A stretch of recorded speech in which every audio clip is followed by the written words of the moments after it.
인사하겠습니다. 잘 오셨습니다. 성령 충만하시고 승리하십시오. 네.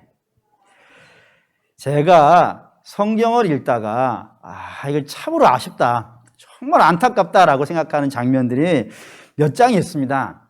그 중에 가장 대표적인 장 하나를 꼽으라 그런다면 민수기 13장입니다. 거기에 이제 이스라엘이 가나안의 정탐꾼을 가데스 바네아에서 보내거든요. 보내고 들어와서 보고한 것이 정말 안타깝다 이겁니다. 왜냐하면 이스라엘이 출애굽 왜 한 거죠? 애굽에서 나오기 위해서 출애굽한 건 아닙니다. 그러니까 제목이 사실 그닥지 마음에 드는 건 아니에요. 출애굽을 한 이유는 애굽에서 나오는 것이 목적이 아니에요. 출애굽한 이유는 뭐겠어요? 가나안 들어가려고 나온 거예요. 근데 가나안 들어갈 수 있는 기회가 온 거란 말입니다. 처음으로. 가나안에 착 들어가가지고 지금 젖과 꿀이 흐르는 땅을 탁 차지할 수 있는 절호의 기회가 왔단 말입니다. 가데스 바네아는 가나안 입구니까, 문이니까. 그리고 들어가면 되는 거예요. 들어가서 차지하면 되는데 이스라엘이 차지하지 못하더라 이겁니다. 왜 못 차지할까요? 그것 때문에 나왔는데 그것 때문에 40년을 걸어왔는데, 아니 40년이 아니고 처음에는 2년 만에 왔는데, 그런데 못 들어갔다 이거예요. 왜 못 들어갔어요? 겁나서 못 들어간 거예요. 한번 보죠. 민수기 13장 22절 23절 읽겠습니다. 또 네겝으로 올라가서 헤브론에 이르렀으니 헤브론은 7년 전에 세운 곳이라. 그곳에 아낙 자손 아히만과 세세와 달메가 있었더라. 또 에스겔 골짜기에 이르러 거기서 포도송이가 달린 가지를 메어 돌이 좀 부족하네. 좀 찾아봅시다. 민수기 13장. 민수기 13장 좀 찾아서 보죠. 찾아서 봐야 될 것 같아요.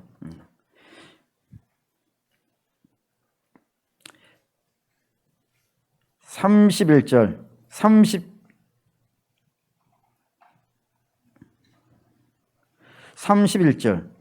32절, 33절 읽을게요. 31절부터 읽겠습니다.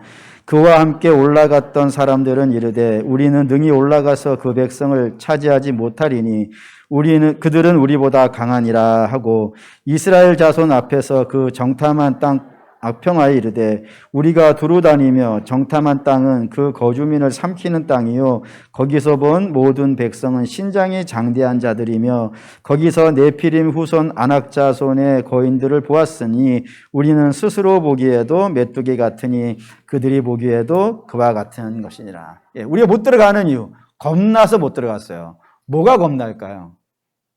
가나안에 살고 있는 사람이 겁나요. 왜요? 너무 커요. 누구보다? 우리보다 너무 크고 우리는 그들에 비해서요 너무 초라해요. 이렇게 초라한데 어떻게 저들을 이기겠습니까? 라는 것이 저들이 가나안 못 들어간 이유예요. 근데 우리 학생들은 어떤지 모르겠어요. 여러분들은 여러분들이 얼마나 존귀하고 가치 있는지 압니까? 지금 멋있는 사장 불렀어요. 하나님은 너를 지키시는 자. 기가 막힌 가사에 그걸 불렀는데 정말 여러분들은 여러분들이 얼마나 복된지 압니까? 그걸 많이들 몰라요. 근데 실제로 우리 한번 찾아봅시다. 우리가 성경에 우리를 정말 메뚜기 같이 보고 있는지, 하나님 우리를 메뚜기 같이 보고 있는지, 아니면 굉장히 존귀하게 보고 있는지 한번 봅시다. 창세기 12장 1절에서 3절 나올 거예요. 창세기 12장 1절에서 3절 읽겠습니다. 여호와께서 아브라함에게 이르시되 너는 너의 고향과 친척과 아버지의 집을 떠나 내가 내게 보여줄 땅으로 가라. 내가 너로 큰 민족을 이루고 내게 복을 주어 내 이름을 창대하게 하리니 너는 복이 될지니라. 너를 축복하는 자에게는 내가 복을 내리고 너를 저주하는 자에게는 내가 저주하리니 땅의 모든 족속이 너로 말미암아 복을 얻을 것이니라 하시니라. 하나님이 아브라함을 부르시는 장면이에요. 하나님 아브라함을 왜 부르신 거예요? 그를 복되게 해서 뭐 하려고요? 모든 민족을 복을 주려고. 저게 비단 아브라함의 이야기지만 어떻게 아브라함의 이야기겠어요? 하나님이 우리를 왜 부르신 거예요? 여러분들을 복되게 해서 이 땅을 하나님 복 주시기 원하신다 이거예요. 그런 관점에서 본다면 우리 학생들은 분명한 한 생각을 하나 가져야 돼요. 뭐냐면 여러분 때문에 세상이 복 받는 건 줄 아닙니까? 목사님, 뭐 저를 보면 어디가 복이 있겠습니까? 내가 그렇게 하진 않겠지. 세상이 몰라서 그래. 세상이 몰라서 대접을 안 해주는 것이지 하나님이 여러분들을 복되게 하셨단 말이에요. 복되게 하셨으니까 여러분들 때문에 세상은 복을 받을 거예요. 그러니까 여러분 학교에 가가지고 기죽지 마. 이 학교가 복이 있는 이유는 나 때문이야 라고 생각해. 목사님 못 믿겠는데요. 좀 더 가볼까? 예레미야 1장 10절 읽겠습니다. 보라, 내가 오늘 너를 여러 나라와 여러 왕국 위에 세워 내가 그것을 뽑고 파괴하며 파멸하고 넘어뜨리며 건설하고 심게 하였느니라 하시니라. 하나님이 예레미야에게 하신 말씀이에요. 예레미야야, 너는 내가 너로 하여금 나라를 세우기도 할 것이고 나라를 무너뜨리기도 할 것이고 나라를 파괴하기도 할 거야. 내가 너를 그렇게 불렀어라고 말씀하신다니까요. 나라는 대단한 거예요. 거기에 예레미야는 별 일 없어요. 그런데도 불구하고 하나님이 야, 너로 인하여서 나라가 세워지기도 하고 또 망하기도 할 거야 라고 얘기하신단 말이에요. 목사님, 우리 그건 예레미야가 그런 것이지 어디를 봐서 우리가 예레미야보다 낫겠어요 라고 하시는 학생들이 있을까 봐 하나 더 읽을게요. 예레미야 1장 6절에서 7절 읽겠습니다. 내가 이르되 슬프도소이다 주 여호와여 보소서 나는 아이라 말할 줄을 알지 못하나이다 하니 여호와께서 내게 이르시되 너는 아이라 말하지 말고 내가 너를 누구에게 보내든지 너는 가며 내가 내게 무엇을 명령하든지 너는 말할지니라. 예레미야가 자기를 뭐라 불렀다고요? 아이라. 여기서 아이라는 것은 나이 어리다는 게 아닙니다. 유치하다는 거예요. 별 볼 일 없다는 거예요. 가치 없다는 거예요. 그래서 자기는 하나님 저는 모자란 사람이에요. 유치한 사람이에요.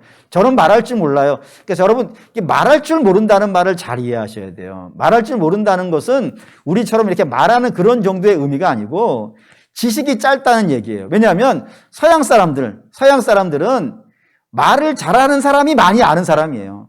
많이 알아야 말을 잘하지 않겠어요. 그러니까 말을 잘하는 사람이 많이 아는 사람이라는 개념을 갖고 있거든요. 그래서 내가 말을 못한다는 것은 나는 지식도 없는 자라는 뜻이에요. 난 못해요. 나는 하나님 저를 그렇게 생각하시면 안 돼요. 저는 정말 모자란 사람이 했는데 하나님 뭐라 그러시냐면 너 그렇게 말하지 마 너를. 내가 너를 그렇게 만들 거야. 내가 너를 복되게 할 것이고 너는 그냥 내가 하라는 대로 하면 돼. 나를 따라오면 되고 내가 하라는 말을 하면 되고 내가 인도한 대로 인도함 받으면 돼. 그러면 너는 그게 될 거야 라고 주께서 선포하시고 있는 장면이라 이겁니다. 그러니 우리 학생들도 그렇게 될 수 있어요. 이미 그렇게 되고 있고. 좀 더 가보죠. 마태복음 16장 18절에서 19절 읽을게요.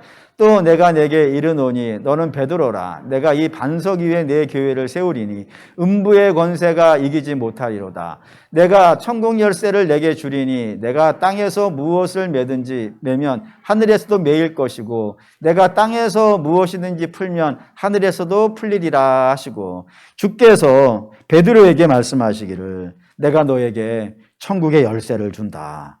그래서 네가 이 땅에서 잠그면 하늘에서도 잠길 것이고 네가 이 땅에서 풀면 하늘에서도 열어주겠다라고 말씀하신단 말이에요. 이게 누구에게 준 것이냐면 베드로인데 베드로는 하나의 대표자이고 실제로는 교회에게 주신 명령이에요.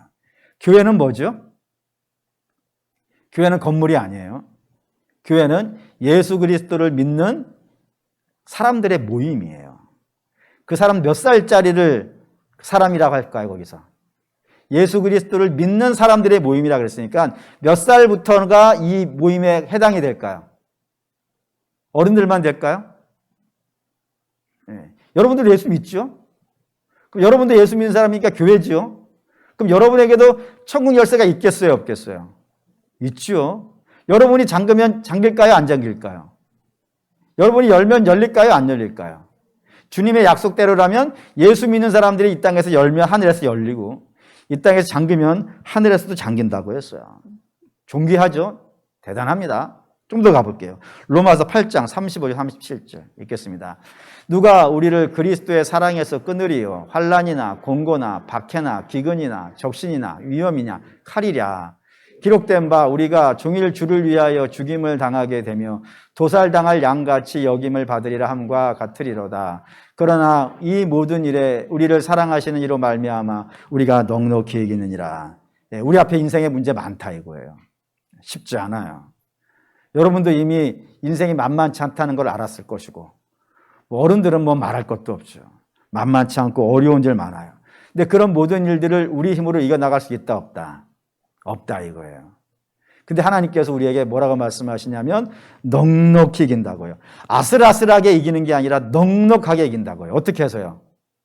주로 말미암아.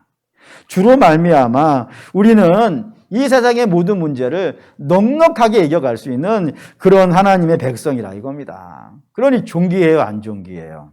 존귀해요. 그런 이스라엘이 가나안 못 들어가겠다고 나 메뚜기에 지나지 않다라고 얘기하는 거는 자기를 모르는 거예요. 몰라서 그래요. 자기가 얼마나 존귀한 사람인지 알았다면, 어떤 형태로 내가 존귀한 사람인지 알았다면 그들은 메뚜기라고 하지 않았을 거예요.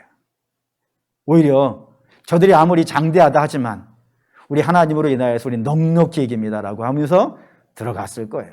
들어갔으면 어떻게 됐을까요? 차지했겠지. 차지해서 거기서 복이 있는 민족이 되었을 텐데 참 안타깝다 이겁니다. 그래서 우리 사랑하는 학생들에게 오늘 목사님이 이야기하려는 것은 여러분들이 어떻게 존귀한 학생인지 이 이야기를 좀 하고 싶어요. 그래서 그 이야기를 준비해 왔어요.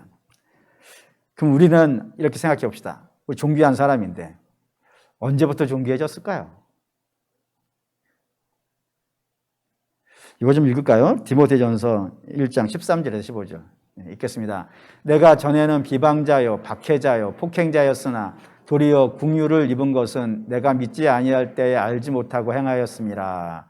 우리 주의 은혜가 그리스도 예수 안에 있는 믿음과 사랑과 함께 넘치도록 풍성하였도다. 믿보다 모든 사람이 받을 만한 이 말이요 그리스도 예수께서 죄인을 구원하시려고 세상에 임하셨도다 하였도다. 죄인 중에 내가 괴순이라.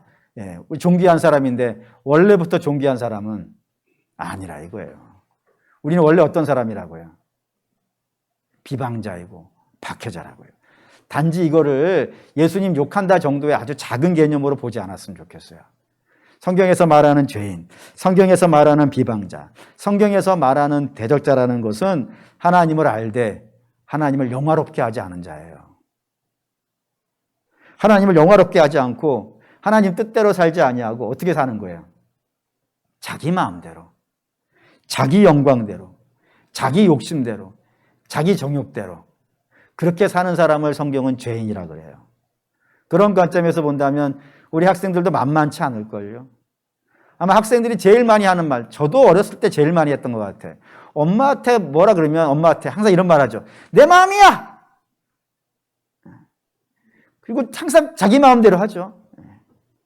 그런 걸 갖다가 성경에 대보면 우리 학생들이나 어른들이나 죄인인 것은 50보, 100보 똑같아요. 단지 좀 죄를 크게 졌느냐 작게 졌느냐의 차이가 있을 뿐이지 어린 학생들이나 목사님이 안 믿는 거 하나 있죠. 죽어도 안 믿는 거. 애들 순수하다. 죽어도 안 믿지. 애들은 영악하지. 아주 악랄하다 하면 되겠다. 어쨌든 그래. 죄인이란 말이에요. 그래서 우리는 존귀함 받을 만한 사람이 아니에요. 실제로는 메뚜기가 맞아. 어쩌면 메뚜기가 더 못할 수도 있어요. 근데 그런 우리가 어떻게 존귀해졌다고요? 예수 그리스도의 은혜로. 예수 그리스도의 은혜로. 그것도 아무 반성도 없고 아무 고침도 없고 그저 매일같이 자기 욕심으로 살아가는 내 마음대로 내 생각대로 내 정욕대로 살아가는 우리를 위하여서 예수 그리스도께서 죽으셨다고요. 그래서 그 피가 우리를 덮었다 이거예요. 우리의 죄를 씻었다 이거예요. 그래서 하나님의 피가 우리에게 묻어져 있기 때문에 그래서 우리는 존귀해졌어요. 그래서 이걸 한마디로 은혜라 그래요. 은혜. 은혜로 존귀해졌다고요. 그래서 우리 학생들은 사실 은혜를 두 개를 알아야 돼. 하나는 작은 은혜, 하나는 큰 은혜. 이 두 은혜를 알아야 되는데 작은 은혜, 사실 작다라고 하기는 그렇지만 뒤에 게 워낙 크기 때문에 작은 은혜라고 했어요. 작은 은혜, 무슨 은혜를 알아야 되냐면 부모님의 은혜를 알아야 돼. 여러분들이 그냥 마구 써버리는 그 노트 한 권, 여러분들이 그냥 낙서하는 그 볼펜 한 자루, 여러분들이 학교 끝나고 오면서 군것질하는 그 돈 몇 푼을 벌기 위해서 여러분들의 부모님은 남한테 머리 숙여야 되는 거 알아요? 다른 사람들한테 아쉬운 소리 해야 되는 거 알아요? 여러분의 부모님이 다른 사람한테 욕먹고 창피당하고 모욕당한 거 여러분 못 봤죠? 그냥 집에서는 멋있는 모습으로 있으니까 저분들은 뭐 걱정 없이 돈 벌어오는 것보다 생각되죠. 근데 목사님 봤어. 목사님 아버지가 출판업을 하셨는데 뭐 인기 없는 출판업을 하셨어요. 근데 그 책을 서점에 갖다 놓기 위해서 그 조그마한 시골에 있는 조그마한 서점인데 그 서점 사장님한테 몇 시간을 인사를 해.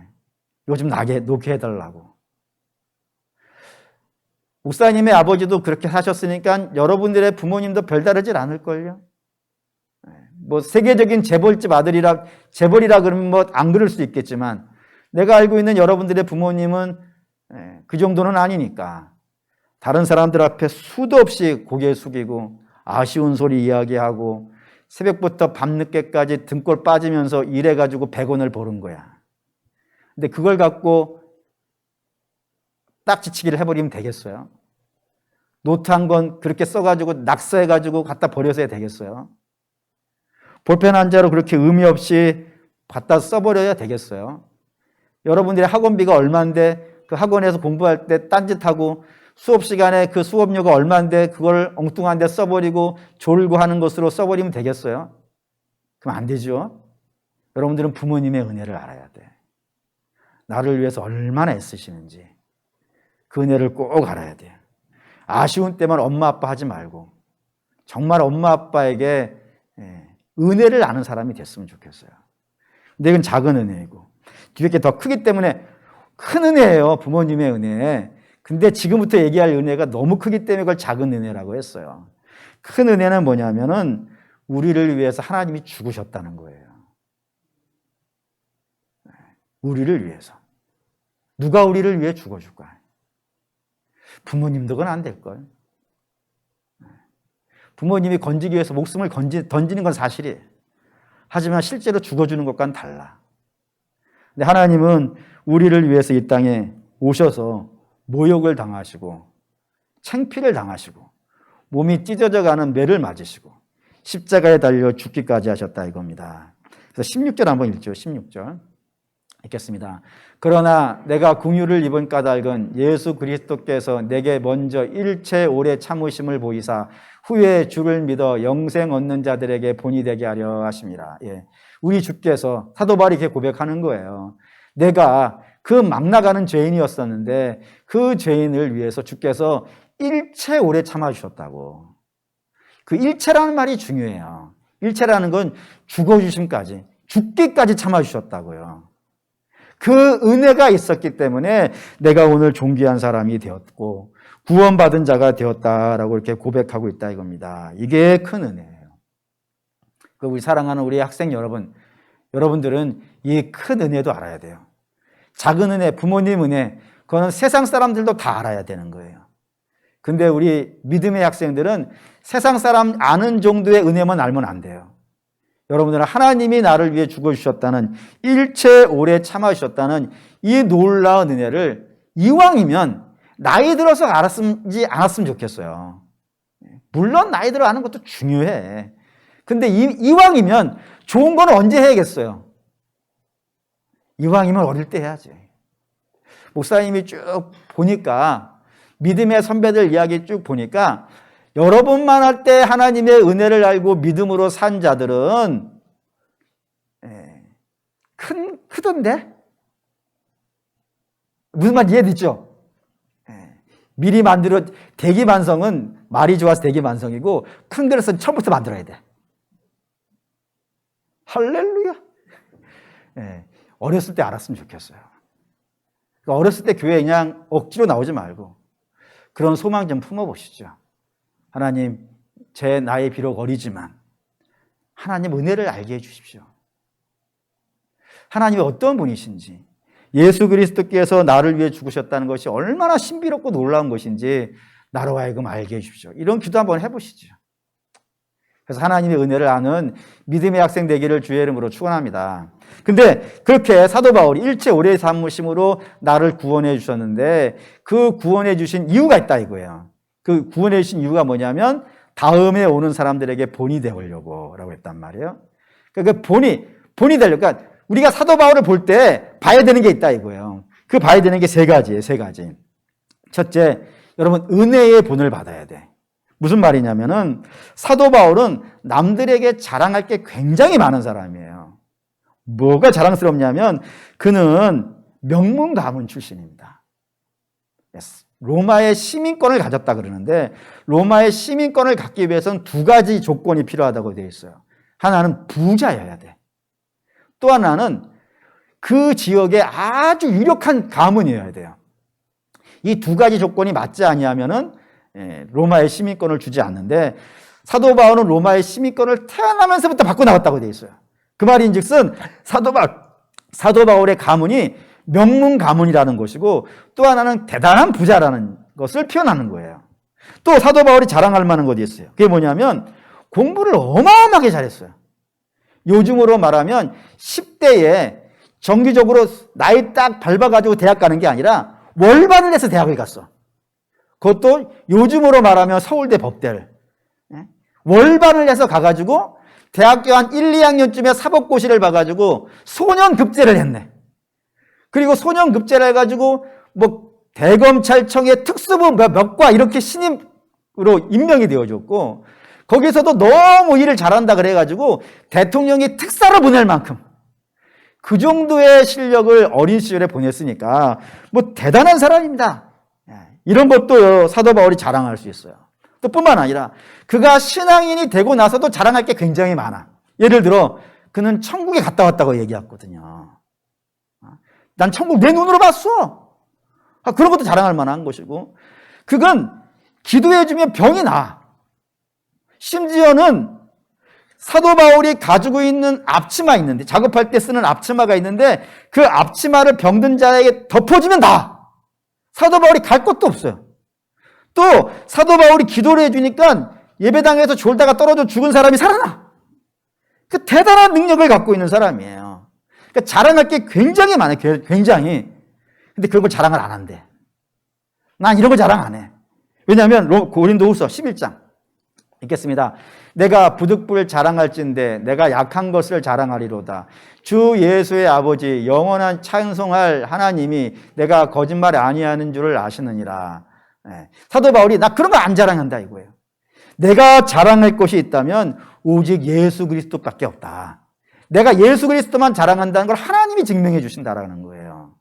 왜 이렇게 얘기하냐면 사도 바울 자랑할 거 많지만 그거를 바라봐서 구원받을 수 있는 사람은요 아무도 없어요. 사도 바울이 공부 잘한다 그래가지고 우리가 구원받습니까? 사도 바울이 공부 잘한 거 따라 공부 잘하면 구원받겠습니까? 사도 바울의 집안이 부자니까 우리 집안이 부자 되면 구원받겠습니까? 사도 바울이 천국 갔으니까 천국 봤다 그랬으니까 그거 본 거 보면서 야 사도 바울 대단하네. 사도 바울은 박수 받을 만한 사람이야. 그럼 우리 사도 바울 중심으로 모이자. 이래가지고 구원받는 건 아닌 거예요. 구원받는 걸 오직 어떻게 받는 거예요? 예수님을 봐야 돼. 그 사도 바울이 나 이런 거 자랑 안 해. 이런 건 다 쓸데없어. 내가 얼마나 미력한 자인지 얼마나 모자란 자인지 이런 걸 자랑해. 왜냐하면 이런 사람임에도 불구하고 나를 구원하신 분이 얼마나 놀라운지를 그걸 봐야 되니까. 사랑하는 우리 학생 여러분, 여러분들이 인생에서 제일 중요하게 봐야 되는 것은 예수 그리스도예요. 그거를 보라고 사도 바울이 이걸 자랑한다니까. 나의 약함을. 우리로 하여금 너희는 나를 보지 말고 오직 예수를 바라봐. 이 얘기를 하고 싶어가지고 자기의 못난 것들을 얘기한다고요. 근데 우리는 그 예수 그리스도를 바라보는 것이 아니라 엉뚱한 것을 자꾸 바라보고 있으니까 사도 바울이 본 보여준 것을 못 보고 있는 것이지. 바라고 원하는데 사도 바울이 예수 그리스도를 바라보세요 라고 얘기하면 저와 여러분들은 예수 그리스도를 바라봐야 될 줄 믿습니다.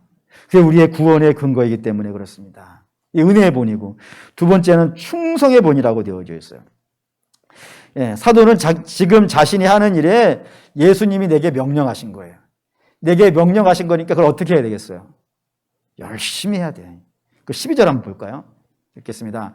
나를 능하게 하신 그리스도 예수 우리 주께 내가 감사함은 나를 충성되이 여겨 내게 직분을 맡기심이니. 여기 중요하게 된 것이 충성되이 여겨예요. 충성되이 여긴다는 말은 내가 실제로 충성됐다는 거예요? 아니면 나를 충성되게 봐주시는 분이 있다는 거예요? 나를 충성되이 봐주시는 분이 있다고요. 그러니까 그분의 기대가 있어. 나를 그렇게 봐주시는 분이 있어. 그게 누구예요? 예수님이지. 그러니까 예수님이 나를 이렇게 봐주신다니까. 그러면 예수님이 나를 그렇게 봐주시니까 나는 어떻게 해야 되겠어요? 예수님의 기대에 맞춰가려고 해야지. 맞춰가려고 해야 돼요. 그런 면에서 본다면은 고린도후서 11장 23절에서 읽어볼게요. 그들이 그리스도의 일꾼이나 정신없는 말을 하거니와 나는 더욱 그러하도다. 내가 수고를 넘치도록 하고 옥에 갇히기도 더 많이 하고 매도 수없이 많고 여러 번 죽을 뻔하였으니 유대인들에게 40에서 하나 감한 매를 5번 맞았으며 3번 태장으로 맞고 1번 돌로 맞고 3번 파선하고 일주야를 깊은 바다에서 지냈으며 여러 번 여행하면서 강의 위험과 강도의 위험과 동족의 위험과 이방인의 위험과 시내의 위험과 광야의 위험과 바다의 위험과 거짓 형제 중에 위험을 당하고 또 수고하며 애쓰고 여러 번 자지 못하고 줄이며 목마르고 여러 번 굶고 춥고 헐벗었노라.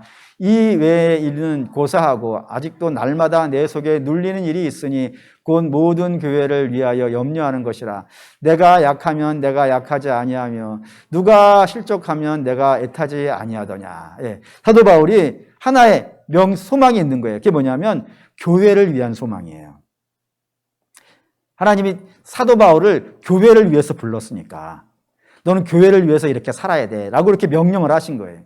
그러자 그 명령을 내가 충성을 다하기 위해서 이렇게 어려움이 있었지만 그럼에도 불구하고 포기하지 않고 내게 명하신 그분의 명령을 따라서 나 열심히 살았다라고 이야기한다 이거예요. 그걸 여러분들이 본을 받아야 돼요. 다시 말하면 하나님이 여러분들에게 맡겨놓은 일이 있단 말이에요. 첫 번째는 여러분들은 실력을 쌓는 일을 해야 돼요. 여러분들이 이제 10대니까 앞으로 인생을 살아가야 될 일들이 있죠.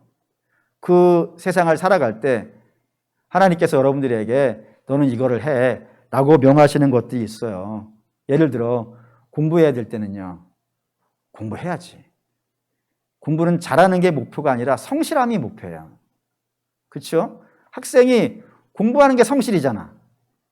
공부 안 하는 게 안 성실이고. 맞아요? 틀려요? 학생들이, 어른들은 돈 버는 게 성실이야. 열심히 일해야지. 학생들은 돈 버는 일이 아니까 공부해야지. 뿐만 아니라 기술을 익혀야 되는 학생은 기술을 열심히 익히는 것, 그게 성실이고, 운동하는 학생은 운동 열심히 해야 되고, 각자 하나님께서 명하신 게 있다고요. 그거를 열심히 해야 돼. 목사님도 해보니까 남들 할 때 하는 게 쉽던데, 목사님은 그걸 어떻게 알았냐면은 고등학교 때 놀았어요. 아주 잘 놀았어요. 그때 대학에 떨어졌어요. 친구들은 다 합격했어요. 친구들은 3월 달에 벚꽃 날리는 날, 흩날리는 그거 있지. 불릴 뻔했어. 예. 그거 있을 때 연애하고 다닐 때 공부해봤어요? 미쳐버려. 미쳐. 그러니까 남들 할 때 같이 해야 돼. 실력 준비해야 될 때 준비해야 돼요. 놀지 말고. 그래서 여러분에게 코로나19는 휴대폰이야, 사실은. 안 그런가? 휴대폰을 버립시다.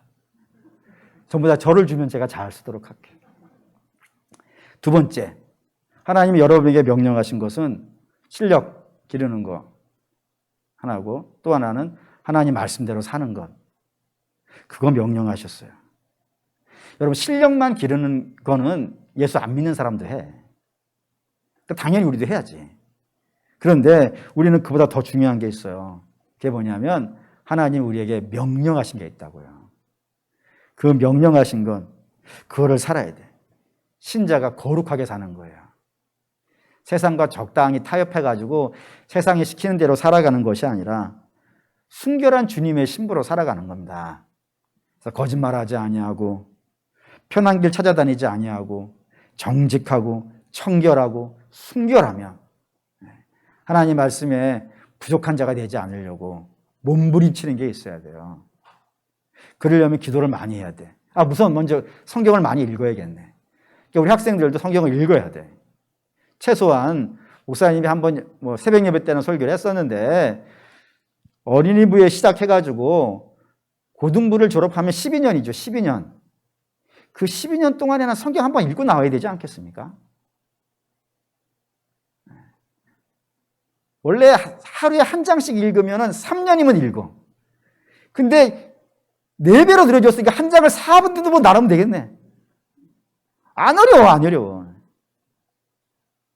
성경을 한번 읽고 학창시절을 졸업할 수 있는 학생이 되길 바랍니다. 그래서 하나님 말씀이 뭔지를 알아야지. 그 다음에 그걸 알았으면 그대로 살기 위해서 기도를 많이 해야 돼. 학생들은 기도를 할 줄 알아야 돼. 정말 기도를 잘할 수 있어야 돼. 그래서 우리 예배 때 학생들도 기도하죠? 예배 나와서 예배 때 하죠? 선생님이 써줘요? 엄마가 써줘요? 내가 써요? 물론 지금 엄마가 써줘도 지금 선생님이 써줄 수 있어. 소망을 가집시다. 올해 끝날 때쯤에는 제가 쓸 수 있게 해주세요, 하나님. 제가 그 기도문 하나를 쓰기 위해서 일주일 내내 기도하면서 그 문장 하나를 쓰기 위해서 그냥 글을 멋있게 쓰는 게 아니라 내 진심이 담겨져 있는 기도를 쓸 수 있게 해주십시오. 그래서 기도하는 학생이 돼요. 하나님께 도와달라고 하세요. 하나님 좀 거룩하게 살기 원해요. 신실하게 살기 원해요. 우리 하나님 좀 도와주셔서 제가 주님의 십자가를 지고 살아가는 사람인데 학교에서 나를 보면 야 쟤는 예수 믿는 사람 맞아. 쟤는 예수 믿어. 우리 건들지 말자. 쟤는 예수 믿는 사람이야. 감히 우리가 어떻게 할 수 없어.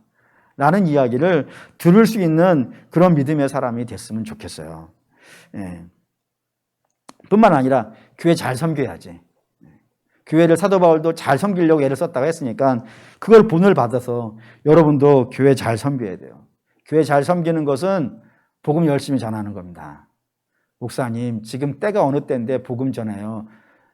복음이라는 건 신비해요.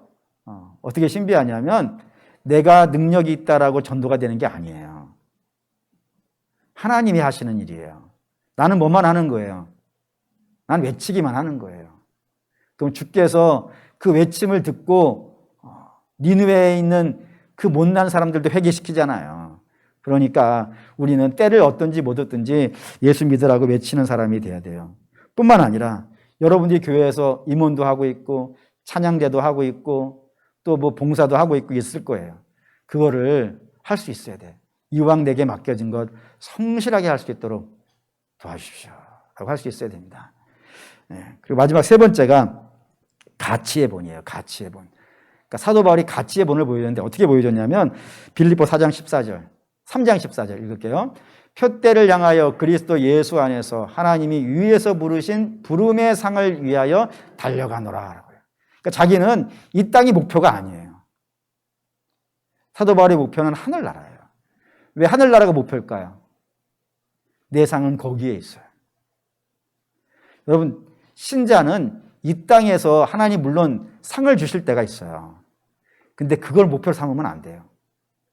그걸 목표로 삼으면 왜 나는 이렇게 했는데 왜 하나님이 안 주시지? 실망할 수도 있고 엉뚱한데 목표가 마음이 바뀔 수가 있어요. 그러니까 신자는 상은 하늘에서 받는다는 마음 가지셔야 돼요. 이 땅은 그냥 내가 믿음으로 사는 겁니다.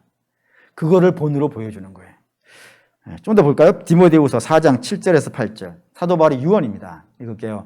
나는 선한 싸움을 싸우고 나의 달려갈 길을 마치고 믿음을 지켰으니 이 제 후로는 나를 위하여 의의 면류관이 예비되었으므로 주 곧 의로우신 재판장이 그날에 내게 주실 것이며 내게만 아니라 주의 나타나심을 사모하는 모든 자에게도니라. 사도 바울이 이 땅에서 열심히 살았대요. 열심히 살면서 소망은 하늘에 두고 살았다고요. 그래서 이제 난 하늘의 상을 받을 거라고. 그걸 날마다 노래 부르고 다닌 거예요. 그러니 사도 바울 주변에 있는 사람들도 맨날 뭐 보는 거예요? 아, 사도 바울은 목표가 하늘이야. 라는 걸 봐서 그를 배운 자제들도 다 그렇게 사는 거란 말이에요. 당연히 그러면 우리도 사도 바울이 전해준 하나님 말씀을 받고 살아가는 사람들이니까 내용적으로 본다면 사도 바울의 제자들이 맞아요. 그러면 우리도 목표를 어디를 갖고 있어야 돼요? 하늘나라가 목표여야 돼. 그러니까 여러분들도, 우리 학생 여러분들도 하늘나라가 목표여야 돼요. 하늘나라의 상을 기대하면서 오늘을 헌신하는 거예요. 우리가 자꾸 하늘나라를 잊어버리기 때문에 이 땅에서 자꾸 받으려고 그러니까 힘들고 지쳐요. 근데 우리는 이 땅에서 받는 것은 하늘에서 받는 것과는 비교가 안 돼요. 아무리 이 땅에 멋있는 것이 있다 하더라도 하늘에서 받는 상하고는 비교가 안 돼. 잽이 안 돼.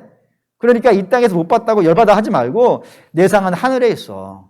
나 하늘에서 정말 멋있는 상을 받을 거야. 그렇기 때문에 나는 오늘도 믿음으로 살아.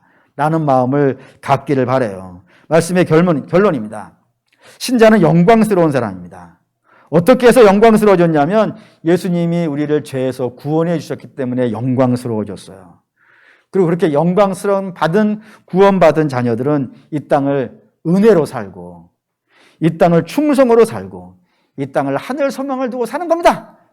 그렇게 사는 우리 학생들이 되면 그 제목을 폼나는 인생이라고 잡았어요. 이왕이면 폼나야지. 근데 세상 사람들이 갖고 있는 폼이 아니에요. 우리의 폼은 영광스러운 하나님의 자녀예요. 이 폼을 갖고 어느 곳에 가든지 기죽지 말고 나는 죄에서 구원받은 아들이 죽어주심으로 그 가치가 인정되어진 그런 영광스러운 사람이라는 것을 믿고 그리고 그 영광스러움을 부족하지 않게 살아가는 전사와 같은 우리 학생들 되시기를 주의 이름으로 축원합니다. 기도하겠습니다.